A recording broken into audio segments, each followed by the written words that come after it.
Bom, São Paulo trouxe para casa 3 pontos, né? Ganhou do Boston River por 1-0, o gol do Bobadilla no segundo tempo, né? O São Paulo que viajou ontem sem o Sabino, o Luciano e o Caleri. O Alan Franco retornou, né? Jogou ao lado do Dória, né? E foi um jogo meio mequetrefe, né? Digamos assim, né? Mas, de qualquer forma, o São Paulo conseguiu trazer a vitória, mas não assumiu a liderança do Grupo C. Por quê? Porque o O'Higgins, que é o outro adversário do São Paulo no grupo, né? Jogou contra o Milionários e ganhou de 2-0 no Chile, né? Então, pelo saldo de gols, o O'Higgins está na frente do São Paulo. Ambos têm 3 pontos. O Milionários e o Boston River ficaram para trás, né? Lembrando que na próxima rodada, na terça-feira, o São Paulo joga com o O'Higgins no Morumbi. Então, é um jogo importante. Lembrando que na Sul-Americana, nesta primeira fase de grupos, só o primeiro colocado de cada grupo vai direto para as oitavas de final. Os segundos colocados têm que fazer ali uma repescagem contra as equipes que virão da Libertadores, que ficarem em terceiro nos seus grupos da Libertadores, descem ali para a Sul-Americana para tentarem avançar na Sul-Americana. Ô André Ranieri, você que fez ontem a reportagem aí do jogo de São Paulo, o que você quer falar desse jogo que pode ser classificado como a Arca de Noé lá da Copa Sul-Americana? Vou te falar, foi um jogo duro, né? Difícil, eu acho que valeu muito mais, você tem razão, né? A transmissão aqui do Futebol Energia em Campo, né? O Marcão, o Navagol, que estava gulosão, mas saiu com o estômago roncando, né, da partida, porque narrou apenas um gol, né? Um jogo, o nível do Boston River, ele é horroroso, tá bom? É muito baixo. É uma equipe que o São Paulo vai pegar no Morumbi e se colocar ali o sub-12, provavelmente vai garantir os 3 pontos. Só que o nível do São Paulo também não foi bom. E muito graças, claro, aos ventos de 40 km por hora, somados a uma chuva, né, em determinados momentos ali da partida. Então isso atrapalhou bastante, né? A gente brincava aqui porque os jogadores eles tinham muita dificuldade, né, para dominar a bola, para tocar de lado. Às vezes tentativa de inversão de jogada era praticamente impossível, né? Não teve tiro de meta, a bola parava no ar e voltava, né? Perfeito, tiro de meta, né? A bola parava, não passava do meio de campo por nada. Teve uma finalização do Ferreirinha que o goleiro, ele tava pulando para um lado, ele consegue ainda se contorcer todo e fazer a defesa, mas uma curva que não foi na finalização do Ferreirinha, mas uma curva do vento mesmo, né? Então a bola, quando ia na direção do gol, ela oscilava demais. Então, assim, não dá nem para analisar, né? O futebol de São Paulo foi um futebol bom ou ruim. Assim, o que a gente assistiu foi um futebol ruim. Um futebol ruim, um jogo ruim, né? Mas pelas circunstâncias, eu acho que nem vale aqui ficar falando, né? Ou criticando o técnico Roger Machado. Acho que essa não é a partida ideal para você analisar, né, toda essa questão da evolução do time com o novo treinador.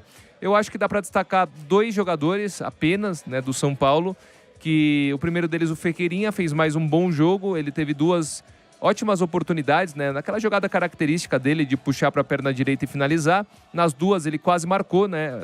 O goleiro acabou defendendo. Na segunda, um milagre, eu diria até, do goleiro no primeiro tempo. E aí depois o Bobadilla, que para mim foi o grande nome do jogo, né? Até votei no Bobadilla como destaque, não só pelo gol, um golaço, aliás, no passe do Ferreirinha, mas ele como um todo, acho que foi o jogador do São Paulo que melhor conseguiu lidar com essas condições adversas aí do tempo.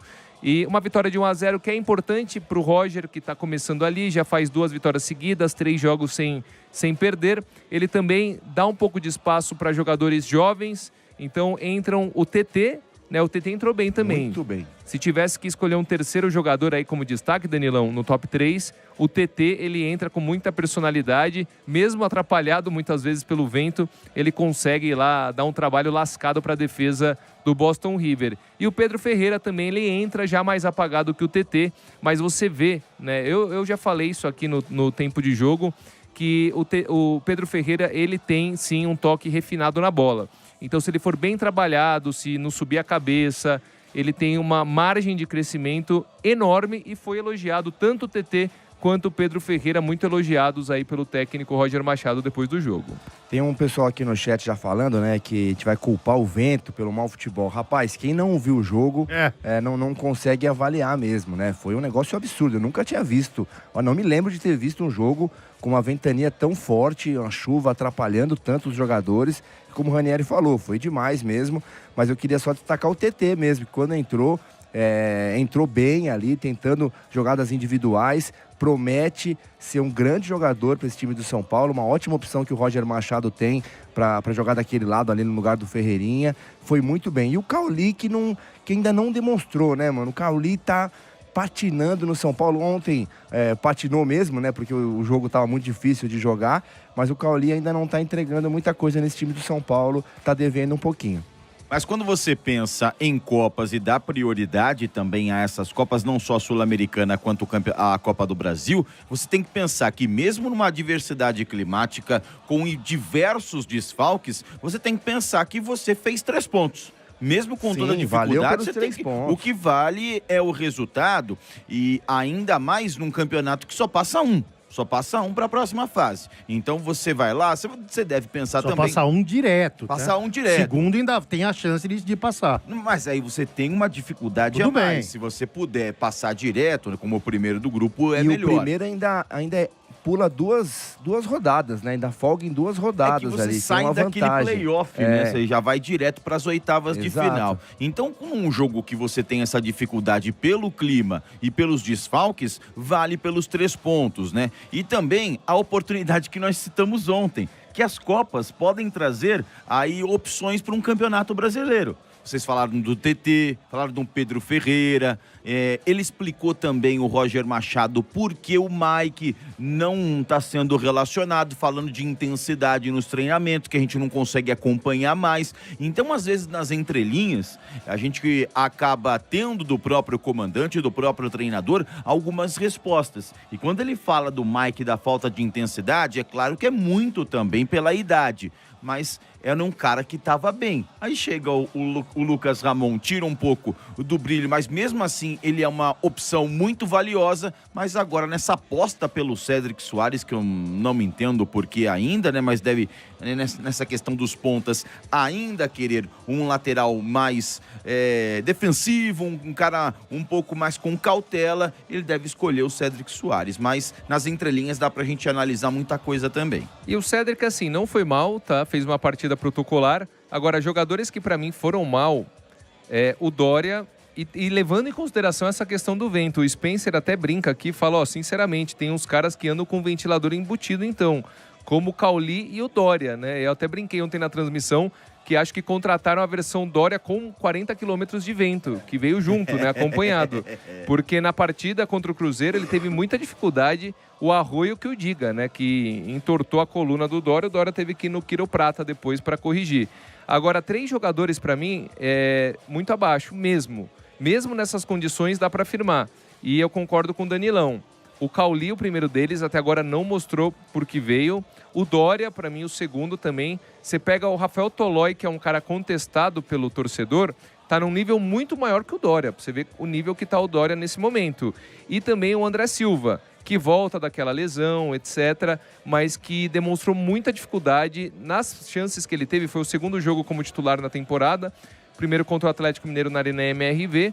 Então, assim, o André Silva, às vezes, quando a gente fala em fundamentos básicos, o André Silva, ele demonstra muita dificuldade mesmo, e não foi diferente ontem diante do Boston. E esse vento aí estava tão forte ontem, que no intervalo da partida, o André Galvão, né, o repórter que estava lá pelo SBT, ele informou que a cobertura do banco de reserva do São Paulo virou para trás. Virou para trás. Tanto vento que estava ali, a força do vento. E após o jogo, tem um pedestal, né, que a Sul-Americana deixa para o jogador escolhido falar. O Rafael foi o escolhido. Ele teve que pegar o pedestal no ar ali umas 3 vezes, porque o vento estava derrubando o pedestal com o microfone. E teve do Mauro Betting também, né? Que o vento bateu e a peruca dele fez assim, ó. Não, ele falou que só não aconteceu isso porque ele estava em São Paulo, ele não foi pra lá. Não aconteceria. Mas na final da Libertadores aconteceu isso, que ele tava lá e a peruca dele quase voou. Ele falou que botou fita crepe pra não voar. Ô, meus amigos, estão falando do André Silva, né? E eu tô muito na expectativa do Rian Francisco ter uma oportunidade, viu? Porque já foi pro Sub-20, né? Pra começar a ganhar ritmo. Vai jogar hoje. Então, a hora que ele tiver à disposição ali pra entrar e for a primeira opção antes do André Silva, eu acho que o André Silva cai e fica no final da fila, porque é um moleque muito bom de bola. Quando começar a jogar TT, o Pedro, o Pedro Ferreira, né?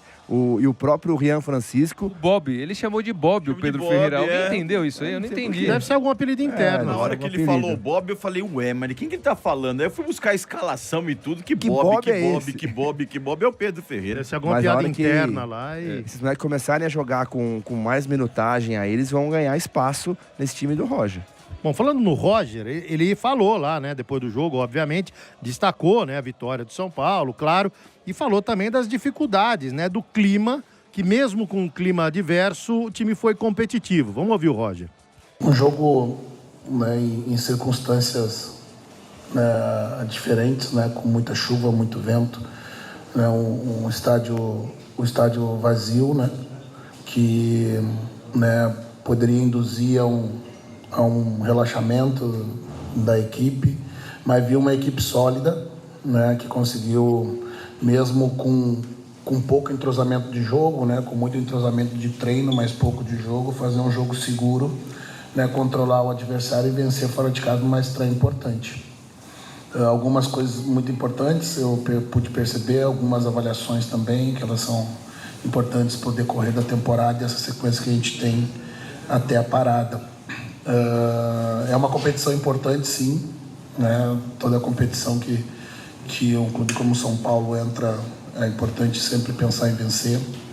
Claro que a gente aproveita esses momentos para fazer avaliações, controlar cargas, né, de alguns jogadores, dar oportunidade para outro, testar algumas alternativas que possam ser importantes para o decorrer da temporada.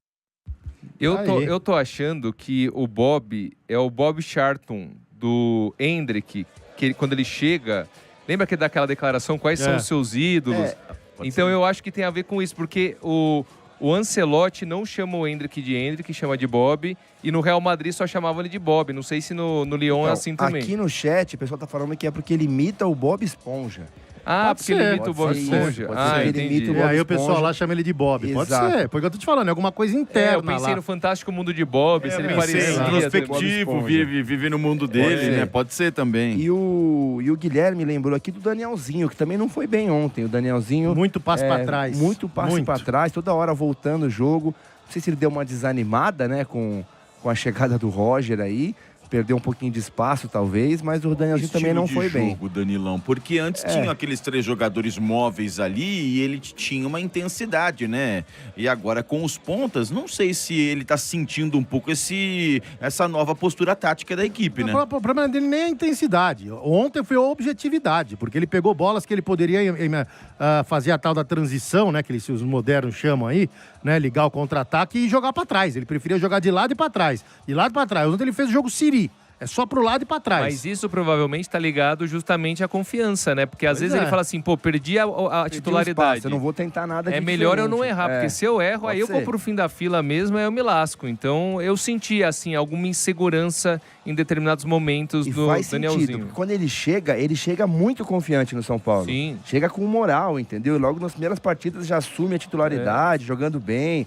Agora ele tá, Fora a parceria com o Marcos Antônio, que é fácil também jogar ali. Os dois estavam se entendendo muito bem, né? E ontem o Marcos Antônio... O São Paulo jogou ontem só com 4 titulares, né? Eu diria, considerando o Ferreirinha titular. O Rafael, o Alan Franco, o Bobadilha e o Ferreirinha, né? Considerando o Ferreirinha titular. Então era um time misto para reserva, né? Digamos assim.